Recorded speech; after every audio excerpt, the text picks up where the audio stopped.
누구나 생각할 때 시니어 비즈니스는 매력적이라고 생각을 하는데 이견을 달 사람은 없을 것 같습니다. 그런데 정말 시작을 한다고 하면 반드시 물어봐야 할 9가지 질문인데요. 이번 시간에는 세 번째 마지막으로 어디서, 어떻게, 언제라는 그 질문에 대해서 답해 보도록 하겠습니다. 안녕하세요. 저는 시니어 라이프 비즈니스를 연구하는 최학입니다. 이 세 번째 질문은 여러 가지 측면에서 봤을 때 컨설팅 측면에서는 어디서, 어떻게, 언제라는 육하 원칙의 세 가지 질문을 내포하고 있고요. 마케팅 관점에서는 구매 경험 단계 그리고 고객 경험 관리라는 게 들어가고요. 사업의 관점에서는 지속 가능한가라는 이러한 세 가지 질문이 포함되어 있는 것이라고 할 수 있겠습니다. 좀 더 디테일하게 보면요. 마케팅 관점에서 고객의 구매 단계에는 인지, 회상, 초기 구매, 재구매, 이탈 이런 것들이 있고요. 또 추천, 고객 경험 관리라는 툴이 있으며 사업자 관점에서는 지속 가능하가 수익의 관점 그리고 최근에 등장하는 ESG의 관점 이런 것들이 복합적으로 있다고 할 수 있습니다. 아마 마케팅 공부를 하거나 경영을 하신 분들은 이 이론에 이제 익숙하실 텐데요. 사람이 구매를 어떻게 하느냐라는 질문에 대해서 어느 정도 정리된 모델은 먼저 그 브랜드에 대해서 들어봤어야 하는 겁니다. 알아야 하는 거죠. 그 다음에 회상, 리콜이라고 하는데요. 들어보고 내가 기억할 수 있을 정도로 어느 정도 준비가 된 그런 브랜드여야 하는 겁니다. 그리고 나서 초기에 한번 구매를 해보는 거죠.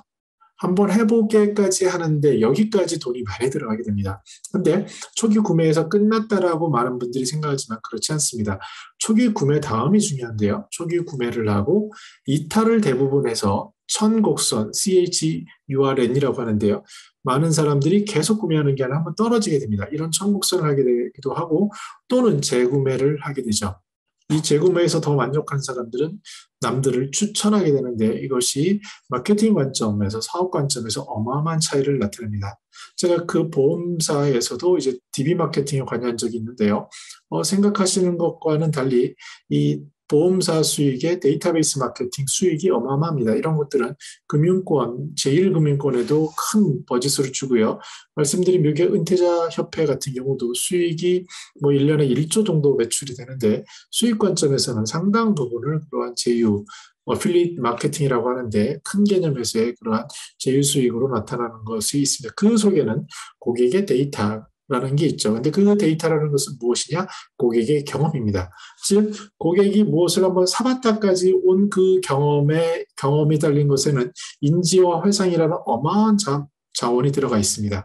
많은 사업가들을 만나서 그분들이 착각하는 게 있는데 우리 제품을 알릴 거예요라고 얘기를 합니다. 근데 어떻게 알리겠습니까? 많은 사람들이 놓치는 게 그 알리는 부분에 있는 그 비용이 어마어마한 것입니다. 저는 옛날에 그 운이 좋아서 100만 명의 고객을 모집한 경우가 있습니다. 그때 아이디어를 짜내고 리서치를 하고 하는 것들이 굉장히 천밀한 과정을 거쳤던 그런 생각이 납니다. 그만큼 정교하게 고객이 원하는 것을 딱 맞춰서 제공하는 것이 핵심이라고 할 수 있는데 여기까지 들어간 인지, 회상, 초기 구매까지의 그 버짓이 만약에 확보가 된다면 그 고객은 서로 이탈을 했더라도 그 전의 고객보다는 어떠한 반응률 관점에서는 약 3배에서 5배 높고요.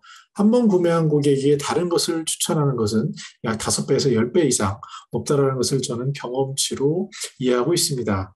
이 영상을 찍는 시점이 이제 선거일인데요.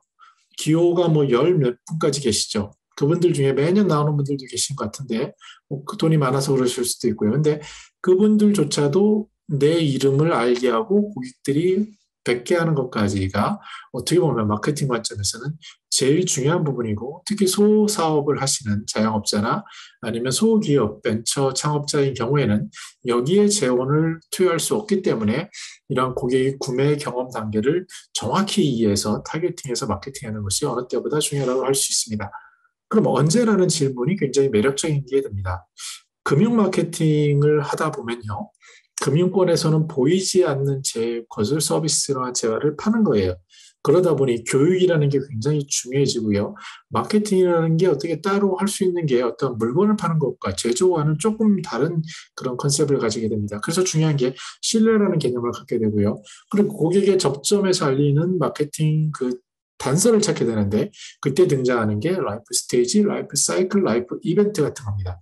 즉 시니어의 삶에 봤을 때 언제 접근하면 제일 좋겠습니까? 예를 들어서 많은 분들이 경제적으로 현금 흐름을 많이 쓰지 못하는 상황에 처하는데 언제 그래도 주머니에 돈을 쉽게 꺼내겠습니까? 그것은 바로 라이프 이벤트라고 생각이 됩니다. 즉 손자가 태어났다거나 아니면 손자가 학교에 갔다거나 손자가 졸업을 했다거나 이런 부분을 통해서 또는 사랑하는 연인과 어떠한 데이트를 뭐 100일째, 1000일째 하지만 결혼한 시니어들인 경우에는 은혼식이라는 게 이제 일본에서는 굉장히 활성화되어 있고요. 이제는 더 오래 사시다 보니까 금혼식이라는 것도 있고 여러 가지 것들이 생기고 있고 그런 것들이 바로 마케팅 기회로서 존재하고 있습니다. 특히 독거노인도 늘어나고요. 이별하거나 이혼하는 경우도 점차 증가하기 때문에 이러한 삶에 있어서의 라이프 이벤트가 갖는 가치는 너무나도 크다라고 말씀드릴 수 있겠습니다. 그런데 이러한 특별한 이벤트 외에도 우리는 일상이라는 것을 살아가게 됩니다. 일상이라는 걸 앞에서 말씀드린 생활시간표, 가계부, 건강기록을 통해서 살펴보게 되면 건강 측면에서는 자기의 활동 범위가 정해지게 되죠. 그래서 그 범위 안에서 동선, 시간과 공간의 동선을 움직이는데 요새는 동선 속에 오프라인의 사이버 공간, 온라인 공간이 새로 생겼다는 것까지 감안을 해야 될 것 같습니다. 공간 외에 건강이라는 것 외에 시간이라는 부분도 생활시간표를 보시게 되면요. 잠을 자는 부분이 많고 집에서 보는 부분이 대부분입니다. 그러면 하루에 점심 약속 한 번 하는 것 또는 동네를 가는 것 나이의 들에 따라서 30분 이내로 좁혀지는 것 아니면 나이에 따라서 산책 한 번 가는 것 친구 만나는 것 이런 것들로 점차 병원 한 번 가는 것 이렇게 이벤트가 적어들게 됩니다. 현금 흐름도 마찬가지로 돈을 뭐 하루에 얼마 이상을 쓸 수 없는 상황도 있지만 실제로 쓸 일도 적어지는 것들 이 속에서 시니어의 관심을 잡는 것은 바로 일상이라고 할 수 있겠습니다. 이 소소한 일상 속에서도 꼭 구매해야 되고 꼭 해야 되는 것들이 있는데 의미를 두는 것들이 있는데 그것을 어떻게 파악하느냐가 바로 접점 특히 인지, 그 다음에 회상 2단계를 넘어서 초기 구매 단계, 우리는 어려운 말로 마케팅에서 프로모션이라고 하는데요. 그 단계까지 세부적으로 고민할 부분이라고 할 수 있습니다. 그 이후에 고객의 경험이라는 건 한번 구매를 한 사람들은 데이터베이스로 관리할 필요가 있는데요.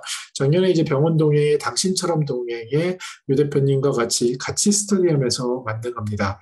심지어 병원 동행이라는 서비스도 보신 것처럼 20몇 개의 단계가 있고요. 그 단계 안에서도 관점에 따라서 고객의 경험 관리라든지 아니면 고객의 유니버설 디자인 관점이라든지 아니면 디지털 리터러시 관점에 따라서 수십 개 아니면 수백 개의 쪼개서 볼 수 있는 영역들이 있습니다. 이런 고객의 경험 속에서 고객이 무엇이 중요한지를 파악을 하고 그 속에 어떠한 허들과 장애와 불만족을 풀어주는 것 이런 것들이 마케팅이라고 할 수 있는데요. 그만큼 촌밀한 노력과 이런 것들이 필요한 고객 경험 관리라고 할 수 있습니다. 최근에 빅데이터라고 하는 것은 결국은 경험 관리입니다. 그것을 저도 이제 해피포인트라는 시스템 1200만 당시는 1200만 고객을 하는 것을 당시 한 30억 정도 들었던 것 같아요. 그래서 그걸 구축을 했는데 그 목적이 있겠죠, 시스템에 대한.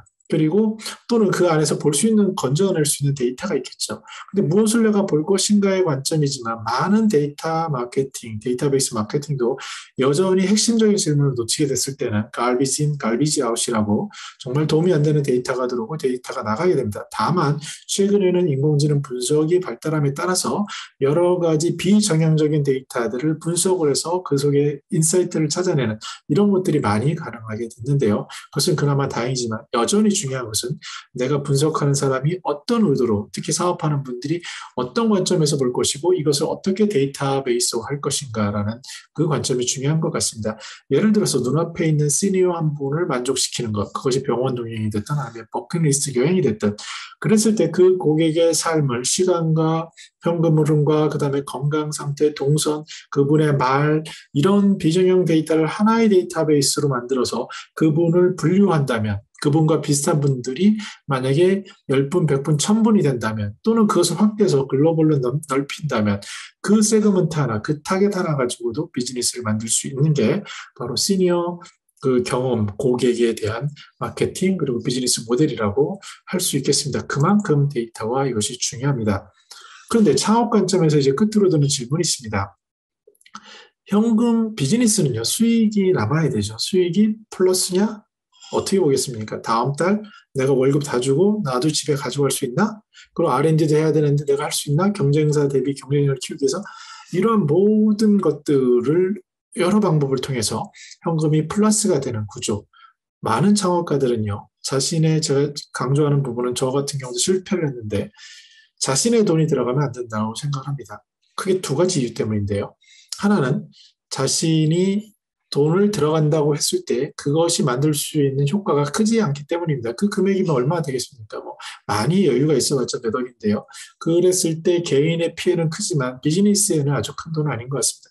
그것보다 더 중요한 것은 내가 만약에 아이디어가 촌밀하고 아이디어가 경쟁력이 있다고 한다면 돈 있고 투자하기를 원하는 분들은 거기에 대해서 지원을 할 거고 특히 초기에는 안 되겠지만 그것이 공공이라든지 아니면 경쟁을 통한 제한이라든지 이런 영역에서 버틸 수 있는 영역이 많습니다. 그래서 최근에 멋진 사업가들 만나는 분들은 대부분 돈에 대한 걱정은 전보다는 줄어든 것 같습니다. 왜냐하면 아이디어가 촌밀하고 경쟁력을 갖추면 그만큼 스폰받을 부분은 많고요. 특히 이런 지력이라고 하죠.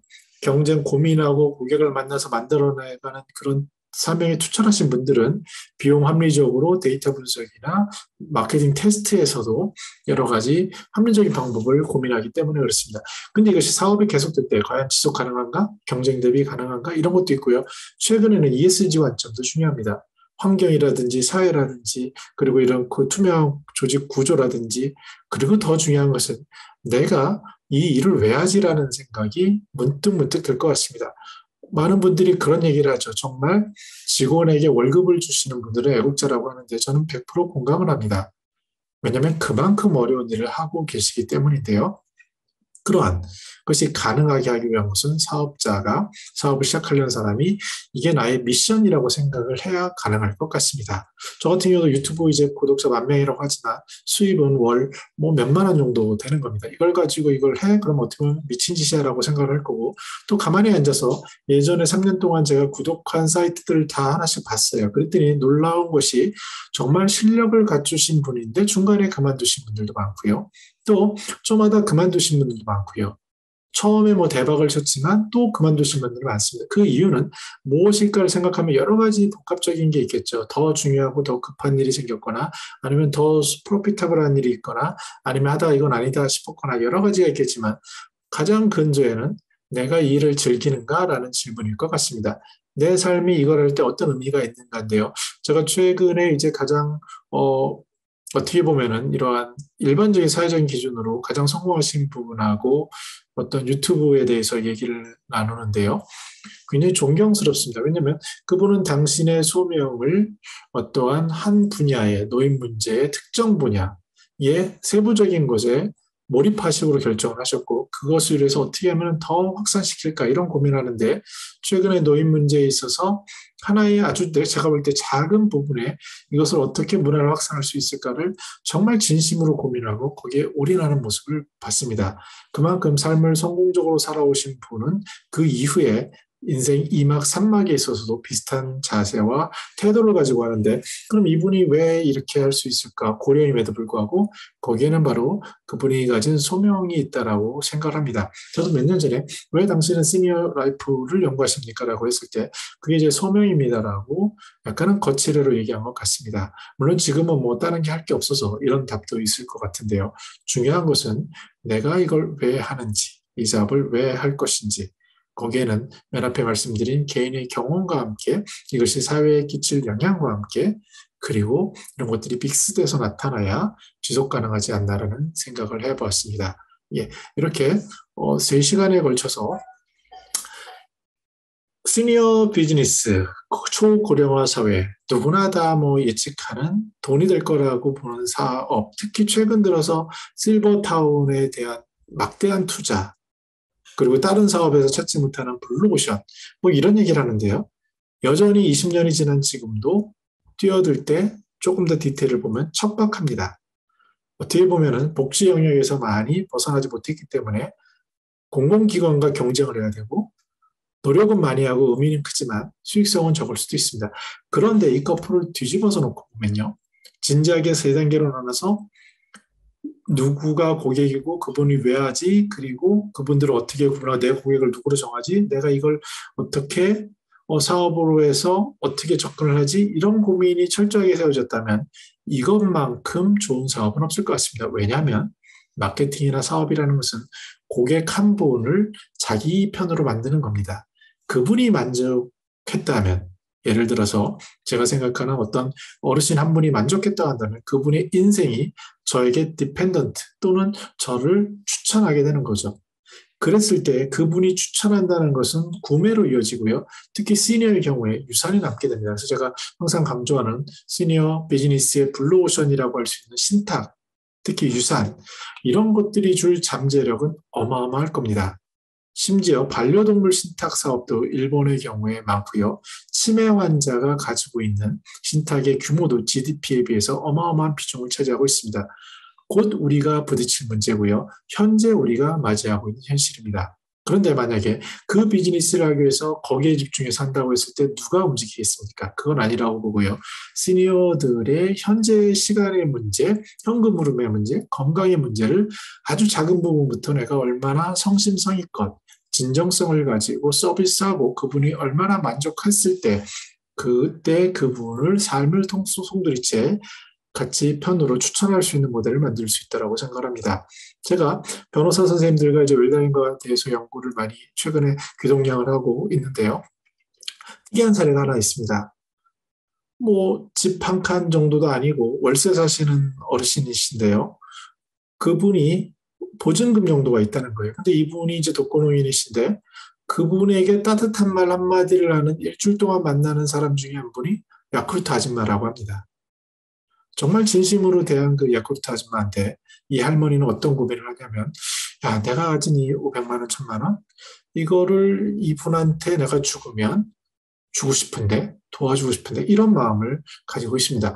물론 이것을 비즈니스로 보면은 무슨 도움이 되겠습니까? 라고 폄하하거나 이럴 수 있겠지만, 모든 시니어들은, 모든 사람들은 동일한 가치와 관심을 가지고 있습니다.